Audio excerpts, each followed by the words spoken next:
Film yang akan dibahas kali ini berjudul Just Mercy yang dirilis pada tahun 2019. Film ini diangkat dari kisah nyata yang berlatar di tahun 1990-an yang mengisahkan tentang perjuangan seorang pengacara muda mendapatkan keadilan untuk para tahanan terpidana mati tak bersalah akibat rasisme yang dilakukan negara. Seperti apakah kisahnya? Daripada membuat kalian semakin penasaran, langsung saja ke alur ceritanya.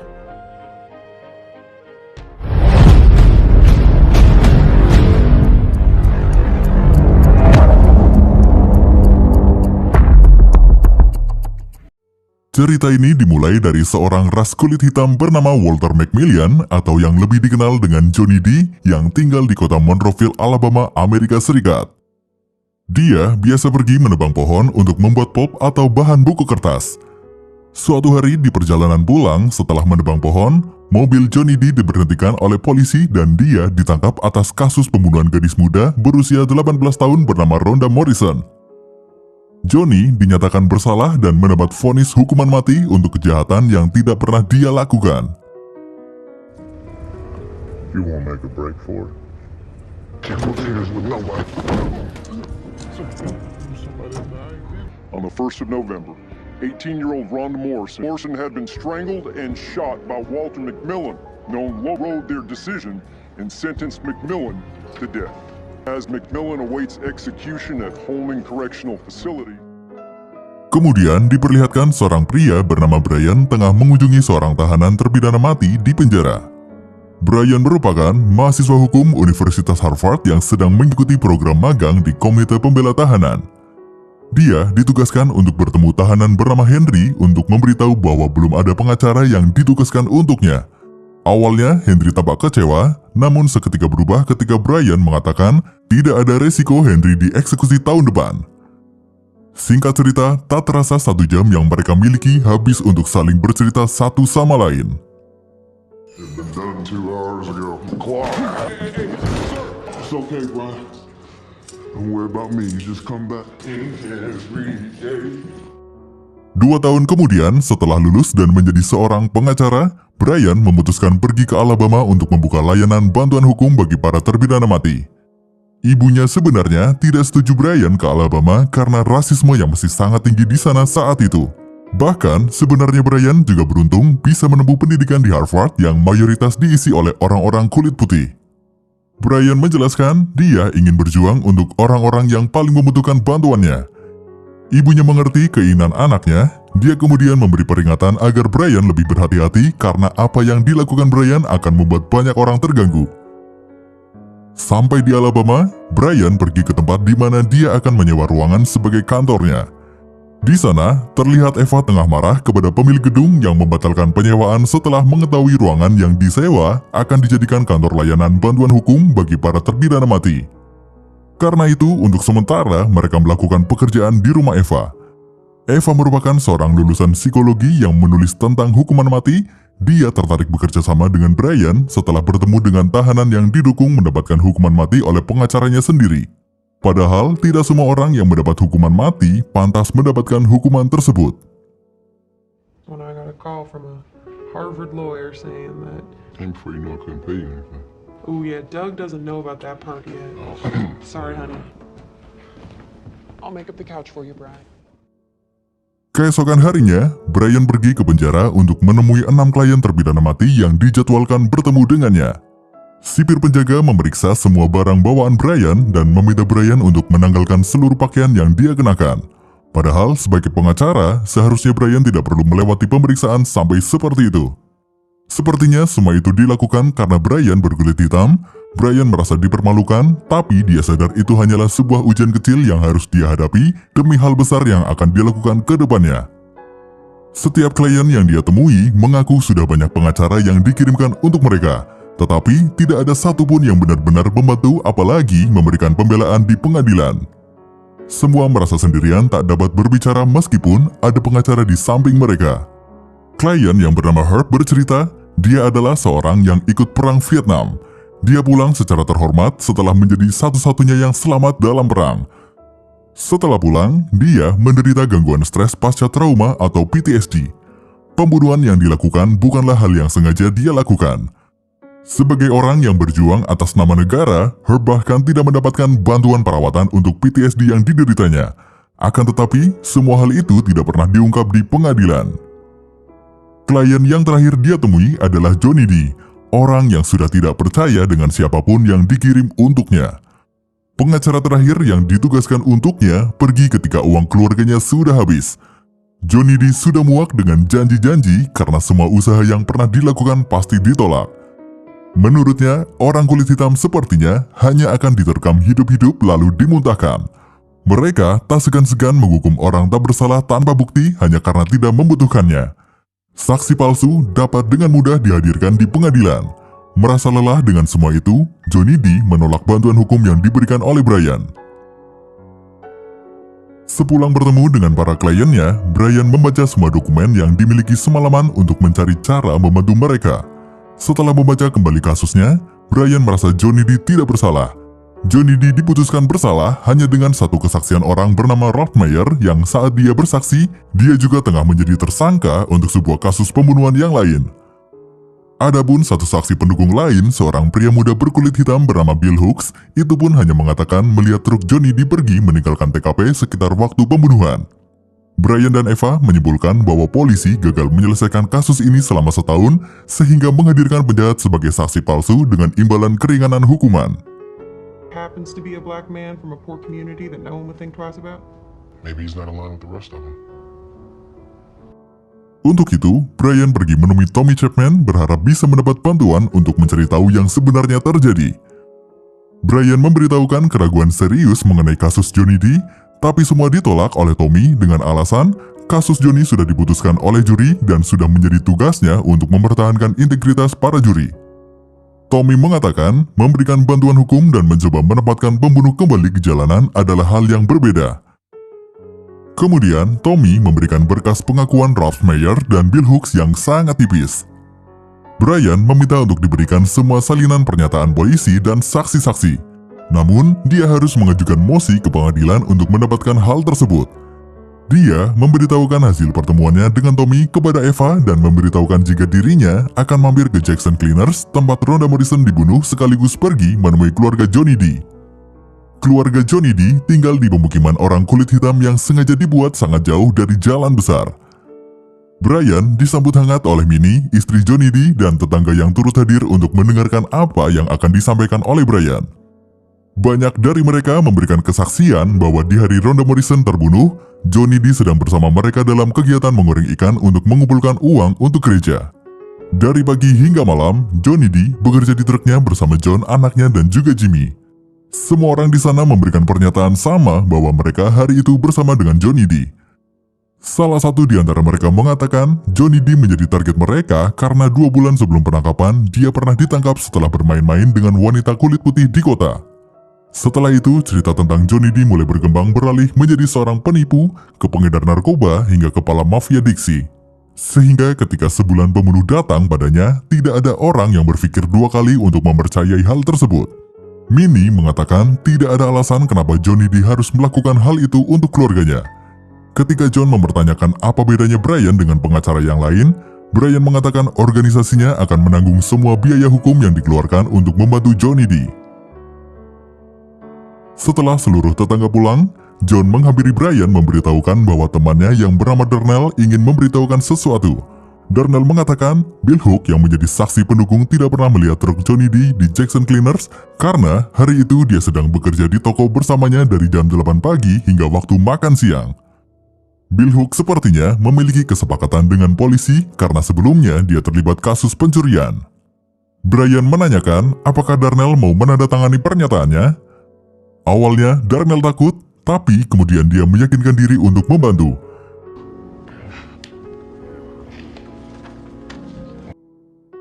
Hari berikutnya, Brian kembali menemui Johnny D memberikan titipan dari Minnie. Johnny D tidak menyangka Brian pergi sejauh itu menemui keluarganya. Kemudian Johnny D bertanya apa alasan Brian melakukan itu semua. Brian menjelaskan ketika kakaknya terbunuh, tidak ada satu orang pun yang membantunya. Saat itulah dia sadar, orang-orang di luar komunitas kulit hitam tidak ada yang peduli. Kakeknya hanya dianggap sebagai lelaki kulit hitam lain yang terbunuh saat itu.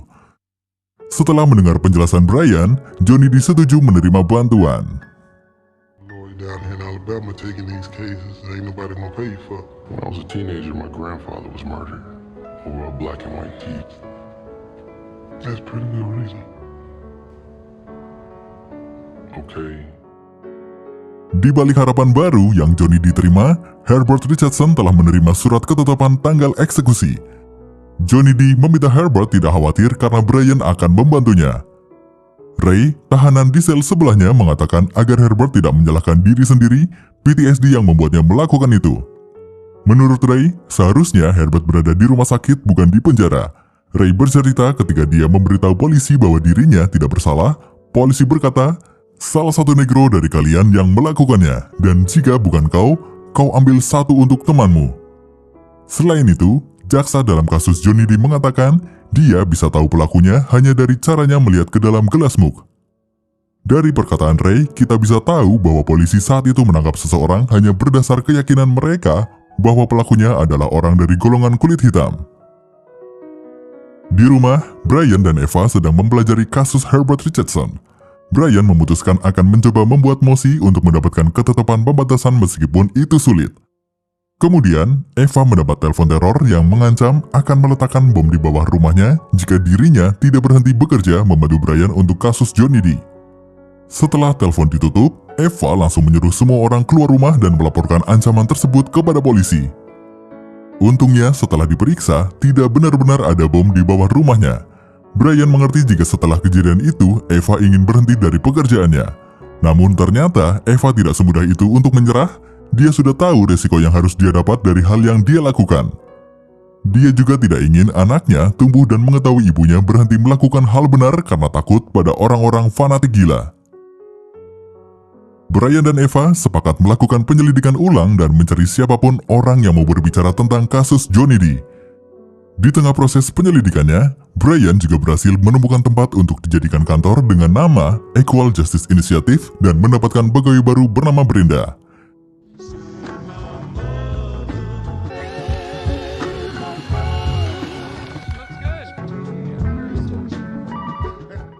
Di tengah kesibukannya, dia mendapat telepon dari Darnell yang ditangkap polisi karena pernyataan yang dia berikan untuk kasus Johnny D. Brian segera ke kantor polisi menyusul Darnell. Darnell tampak marah juga takut, kekhawatirannya selama ini benar terjadi. Kini Darnell bahkan tidak tahu apakah dia masih bisa bekerja setelah dirinya ditangkap polisi tepat di depan bosnya.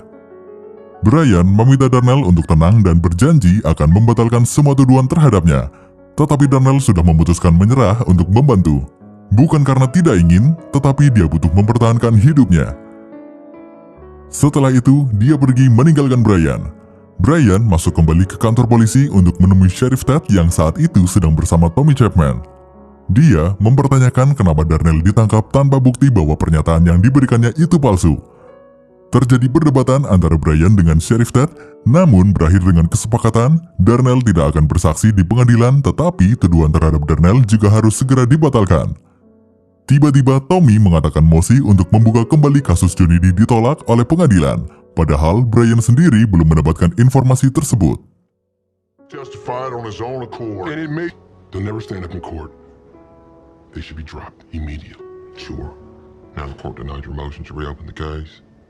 Well, the judge is down in Mobile now, so, sometimes they have mail issues.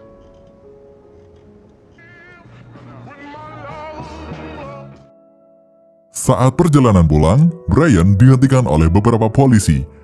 Ketika Brian menolak keluar dari mobil, dia ditodong dengan senjata, kemudian polisi yang lain memeriksa berkas-berkas yang dibawa Brian di dalam mobil.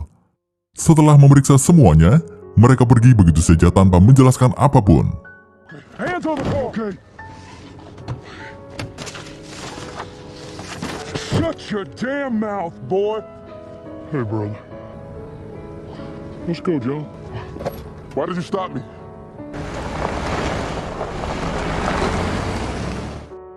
Besoknya, Brian kembali menemui Johnny D untuk memberitahu perkembangan penyelidikan yang dia lakukan. Dia menjelaskan meskipun Darnell membatalkan kesaksiannya, dia hanya perlu mengumpulkan bukti-bukti yang lebih kuat. Saat itulah, Brian baru mengetahui bahwa ternyata Johnny D sudah divonis hukuman mati bahkan sebelum dilakukan persidangan. Johnny D mengatakan sheriff menjanjikan kesempatan jika dia mau mengakui dialah yang membunuh Rhonda Morrison. Brian sedikit kecewa karena Johnny D baru memberitahukannya saat itu. Keadaan semakin sulit karena bukan tidak mungkin orang-orang terkait dalam kasus ini akan melakukan segala cara agar Johnny D tetap dinyatakan bersalah. Brian memutuskan untuk menemui Ralph Myers, saksi utama kasus Johnny D. Ketika ditemui, Ralph Myers tidak ingin membicarakan apapun tentang kesaksiannya. Namun, dia memberitahu bahwa tidak ada yang peduli tentang apapun selain siapa yang membunuh Rhonda Morrison. Ternyata, Ralph Myers sempat ditanyai tentang Rhonda Morrison di hari ketika dirinya ditangkap di Escambia. Tetapi, pernyataan yang dihadirkan di pengadilan direkam setelah hampir 2 bulan kemudian. Dengan bantuan teman Brenda di pengadilan Escambia, mereka bisa mencari pernyataan pertama yang diberikan Ralph Myers. Di salah satu rekaman terdengar suara Ralph Myers bersama Sheriff Ted. Ralph Myers dengan tegas mengatakan dirinya tidak tahu apa-apa dan tidak ingin menjebak orang tak bersalah sebagai pembunuh.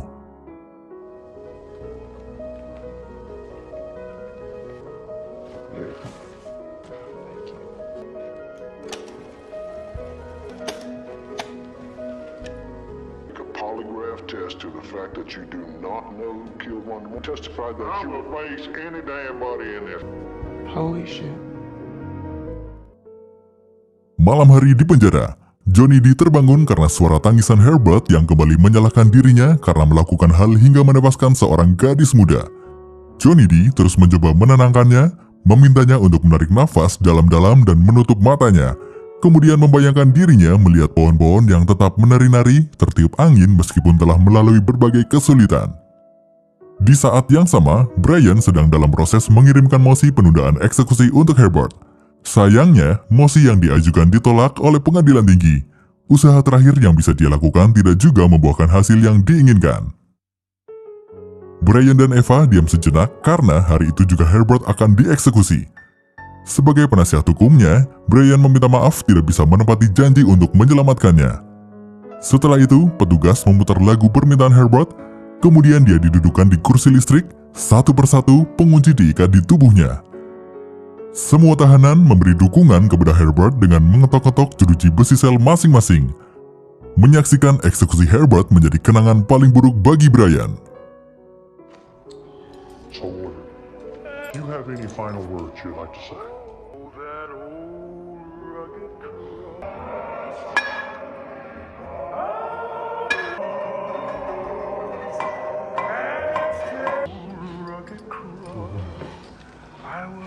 Then he'll call me. Wait, what the hell? We all went to I will cling to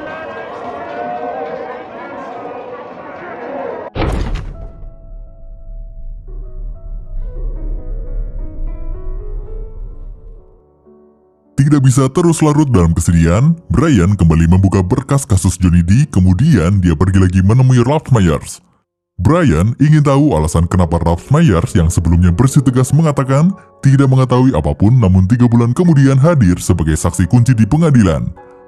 Berdasarkan catatan penjara Holman, Sheriff Ted memindahkan 2 orang tahanan yang dihukum mati, yaitu Johnny D dan Ralph Myers. Brian menebak kalau pemindahan itu dilakukan agar Ralph Myers tidak melakukan perlawanan terhadap mereka. Kemudian, Ralph Myers bercerita, 7 tahun yang lalu terjadi kebakaran di rumahnya. Kejadian tersebut membuatnya trauma dan takut terbakar. Namun, di dalam penjara, dia dimasukkan di dalam sel yang paling dekat dengan ruang eksekusi meskipun mereka tahu ketakutannya. Aroma kulit terbakar dari orang yang dieksekusi membuatnya menderita setiap harinya.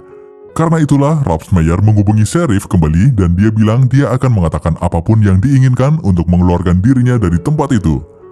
Setelah kesepakatan itu dibuat, hari berikutnya Ralph Myers benar-benar dipindahkan. Kemudian, Brian memberitahu bahwa Ralph Myers akan segera ke pengadilan untuk melakukan persidangan ulang yang layak diterima oleh Johnny D. Dia berharap Ralph Myers bisa mengambil sikap dalam persidangan tersebut karena itu akan menjadi kesempatan terakhir baginya memperbaiki semuanya. Hari persidangan untuk mosi membuka ulang kasus Johnny D akhirnya dilakukan. Brian menghadirkan Ralph Myers untuk menjadi saksi dan dia menarik semua kesaksiannya tentang Johnny D di persidangan pertama. Seisi ruang persidangan merasa terkejut dengan pernyataan Ralph Myers. Tommy pikir Ralph Myers mengubah seluruh pernyataannya agar bisa keluar dari penjara, namun tuduhan tersebut dibantah oleh Ralph Myers. Baginya, yang menentukan apa yang akan terjadi padanya nanti bukanlah Johnny D atau dirinya, tetapi Tommy Chapman. Dia sadar bahwa pernyataannya kali ini tidak bisa membuatnya keluar penjara, justru berpotensi membuatnya mendapat hukuman mati. Tetapi, Ralph Myers sudah tidak peduli dan kembali menegaskan semua yang dia katakan tentang Johnny D di persidangan pertama itu bohong. Dia berharap Johnny D bisa dikembalikan pulang ke anak-anaknya. Kemudian, Brian memberikan salinan catatan resmi dari polisi yang mampir menggoreng ikan yang membenarkan bahwa Johnny D ada di tempat pengumpulan dana gereja bersama keluarganya di hari kejadian. Polisi yang datang pertama kali ke tempat kejadian juga bersaksi bahwa posisi Rhonda Morrison yang dia lihat dengan pernyataan Ralph Myers berbeda. Setelah dia menolak untuk berbohong di pengadilan, dia dipecat dari departemen beberapa minggu kemudian. Dokter dari salah satu rumah sakit jiwa juga dihadirkan oleh Brian. Dokter tersebut membenarkan bahwa Ralph Myers adalah salah satu pasiennya. Di banyak kesempatan, Ralph Myers mengatakan sering diancam dengan kursi listrik jika tidak mengatakan apa yang diinginkan oleh pihak berwenang. Semua bukti yang dihadirkan dalam persidangan hari itu sangat penting dalam menentukan hasil dari kasus Johnny D. Seperti yang diketahui, kebenaran belum ditunjukkan dalam kasus tersebut. Sidang pembacaan putusan akan dilakukan beberapa hari ke depan. Semua orang termasuk Brian dan Johnny D cukup yakin mosi untuk membuka kembali kasus akan dikabulkan oleh hakim. Mereka berdua bahkan masih tidak percaya Ralph Myers benar-benar mengubah pernyataannya di pengadilan. Hari yang dinantikan akhirnya datang, namun hakim memutuskan menolak mosi yang diajukan Brian dengan alasan tidak ditemukan bukti bahwa Ralph Myers melakukan kesaksian palsu di persidangan pertama dan tekanan dari kesaksian di persidangan pertama menyebabkan keraguan atas pengakuan kesalahannya. Semua orang yang telah berjuang merasa kecewa, terutama bagi keluarga Johnny D. Kekecewaan berat yang rasakan John atas keputusan hakim membuatnya tak sadar membuat keributan di pengadilan dengan berkata kepada hakim bahwa ayahnya tidak bersalah. Dengan hasil tersebut, Johnny D harus kembali ke penjara sambil menunggu tanggal eksekusi ditetapkan untuknya. Not if you gonna kill my dad for no reason. You killing my family, Sergeant. Judge, he's not resisting. Come on, man, don't make this hard.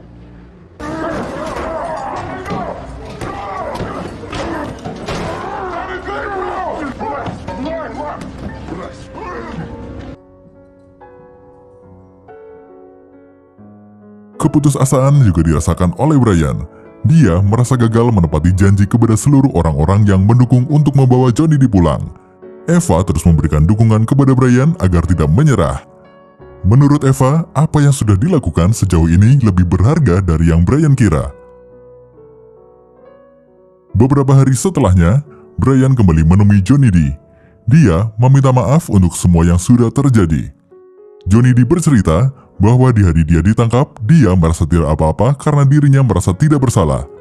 Dia pikir semua akan baik-baik saja setelah pihak berwenang berbicara dengan orang-orang di sekitarnya yang bisa membuktikan dirinya tidak bersalah. Namun polisi terus menyebutnya sebagai seorang pembunuh. Pernyataan dari satu orang kulit putih berubah menjadi seluruh orang, bahkan hakim dan juri juga mengatakan Johnny D lah pelakunya. Johnny D berterima kasih kepada Brian telah membuktikan dirinya tidak bersalah meskipun pengadilan tidak berkata begitu. Sambil tersenyum, Johnny D mengatakan, "Jika malam ini aku dibawa ke kursi eksekusi, aku akan keluar dengan tersenyum." Setelah itu, Brian menemui keluarga Johnny D, meminta maaf sekaligus menjelaskan hal lain yang akan dilakukan. Brian sedang mempersiapkan mosi untuk menyerahkan semua bukti yang dimiliki ke Mahkamah Agung yang memiliki kekuatan untuk membatalkan putusan terakhir dan memaksa pengadilan wilayah membuka persidangan baru. Brian tidak bisa menjamin hasilnya, tetapi dia merasa pengadilan di sana tidak bisa mengabaikan bukti yang ada. Brian membuat sebuah video berdurasi 60 menit berisi berbagai kesaksian yang menyatakan Johnny D tidak bersalah.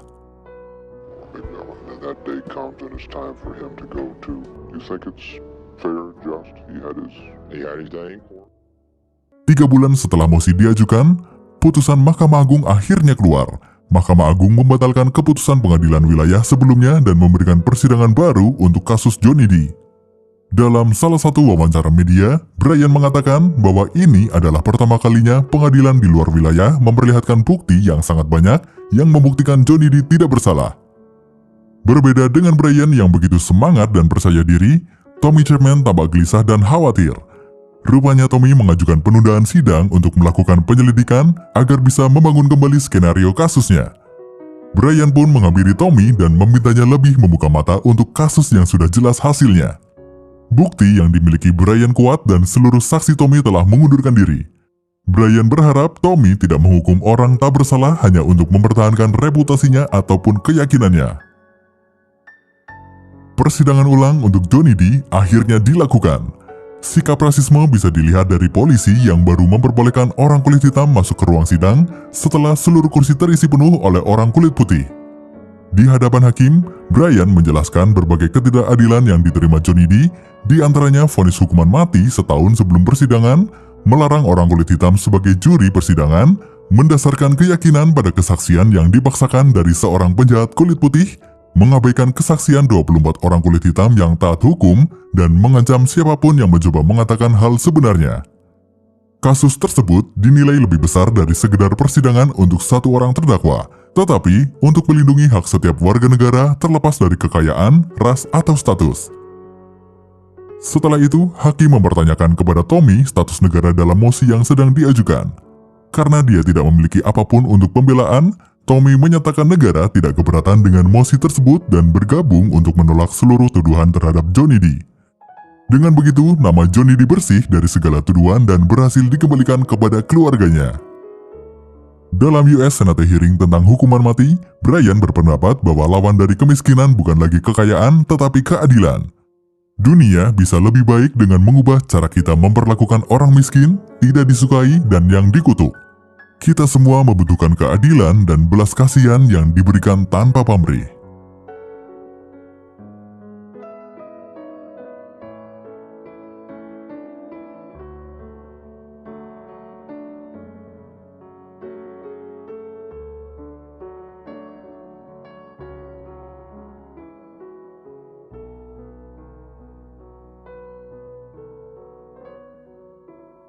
Seperti itulah kisah Bryan Stevenson yang berjuang untuk orang miskin yang dipenjara dan dikutuk selama lebih dari 30 tahun. Dia dan pengacara di kantor Equal Justice Initiative berhasil memberikan keringanan hukuman dan pembebasan untuk lebih dari 140 terpidana mati. Namun, Herbert Richardson yang menjadi salah satu dari 65 orang yang dieksekusi mati di Alabama tidak memperoleh bantuan hukum yang memadai. Eva Ensley terus mengelola operasi di Equal Justice Initiative dan mengembangkan hukum pelayanan untuk tahanan terpidana mati sejak 1989.